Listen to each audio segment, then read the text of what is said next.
Taffy leaned back against the tree and passed a slender hand through her red hair.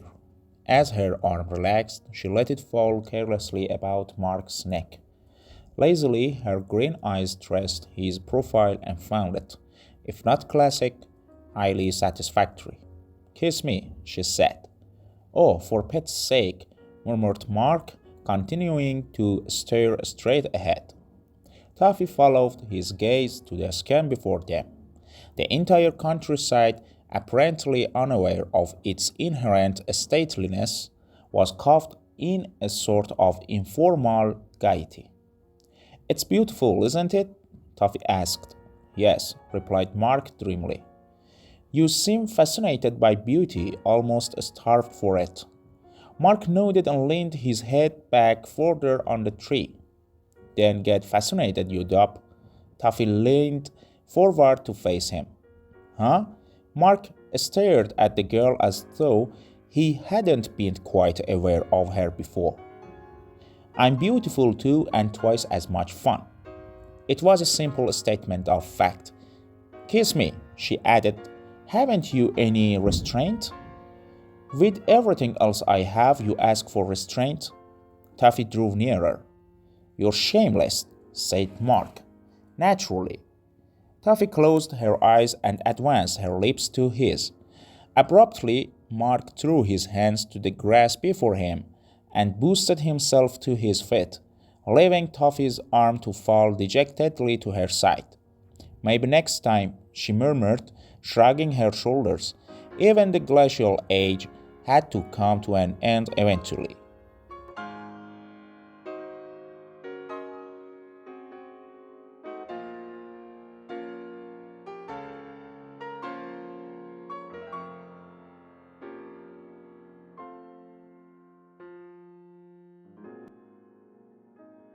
Mark caught hold of a limb just over his hand and swung effortlessly to a branch above Taffy, where he settled himself comfortably and continued his studied contemplation of the landscape. Taffy reached a hand toward him and waited. "Well, don't just sit there like a stone image," she called. "Give me a hand. I want up too."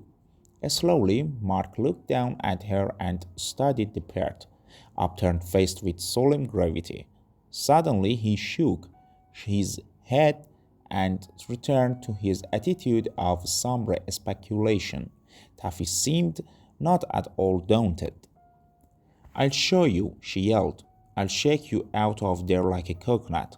With that, she took hold of the tree and began to tug at it vehemently until slowly it began to sway, as though she had pulled the bell cord. Soft, distinct tolling began to make itself heard, and as the tree swayed more violently, the sound became louder. Soon the motion of the tree became so great that Mark found himself clutching the branch to keep his balance. "For the love of Mike, Toffee," he yelled through the uproar of the bell. "Stop it! Do you want me to break my neck?" "But I'm not doing it," hollered Toffee. It seemed that the tree had become possessed of a will of its own as it rocked back and forth in a constantly increasing arc. Toffee stood back from it in terror. As it made a new, deeper lung, Mark lost his seat but continued to cling to the branch with his hands. At the end of the arc, the tree seemed to pause in anticipation of a final, gigantic thrust. As it did so, the clap of the bell was almost intolerable. Suddenly, Mark felt himself lifted and hurled swiftly into space. He seemed to be flying upward and away from the earth, as though the force of gravity had utterly forsaken him. As he sailed along, he looked back over his shoulder to behold a scan that was especially disconcerting. All the earth below him seemed to be caught in the swaying motion of the tree. It rocked crazily in a seesaw motion, constantly accompanied by the tolling of the great, ghostly bell. Then suddenly the action stopped. The earth shuddered and seemed to crumble, falling into space.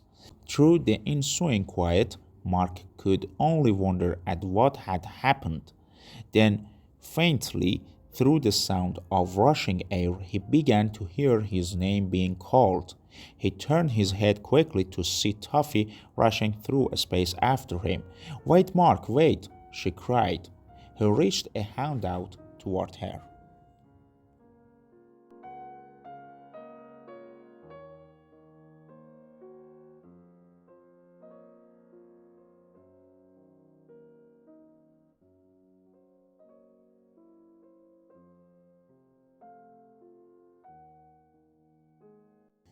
Mark's hand fell heavily to the alarm clock on the bedside table and the noise ceased.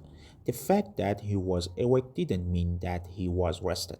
He rolled over in the bed without opening his eyes and began carefully to review the dream, for it had left him strangely uneasy.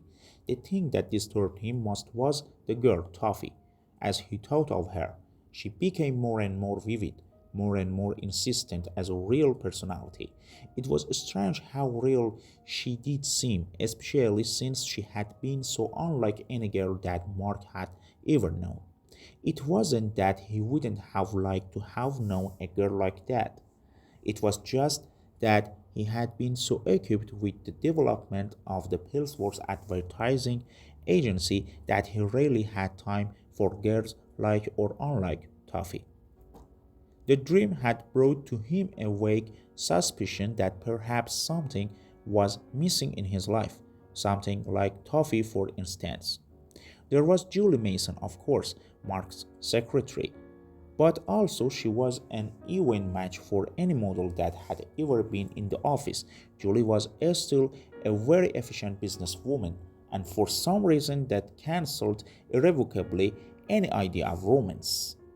He sat up in bed and stretched his arms up over his head, yawning luxuriously. Suddenly he became transfixed, his arms rigid above him and his mouth wide open. He stared in fascination at the foot of the bed. Toffee turned and smiled wickedly. "I almost didn't make it," she said. "Thanks for the lift." Mark's lips worked feverishly but produced nothing intelligible. "Well, don't just sit there making faces. Tell me how glad you are to see me, and put your arms down." Slowly and mechanically, Mark lowered his arms.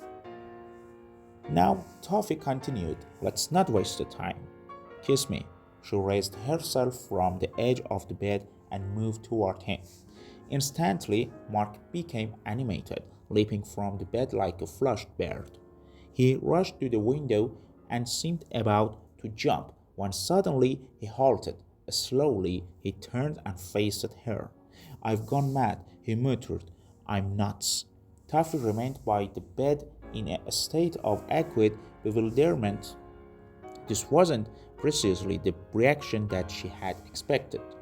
"We are not going through all that again," her voice expressed utter disappointment. "Get out," yelled Mark. "Get out of here, you figment." "But Mark, don't you know me? I'm Toffee, your dream girl." "Go get yourself into a dream then," yelled Mark. "I'm awake." "Oh, I see what's troubling you." A bright smile lighted Toffee's face. "Now just come over here and sit down while I explain everything." She extended a hand to him, and fascinated, Mark moved toward her and sat down gingerly on the edge of the bed.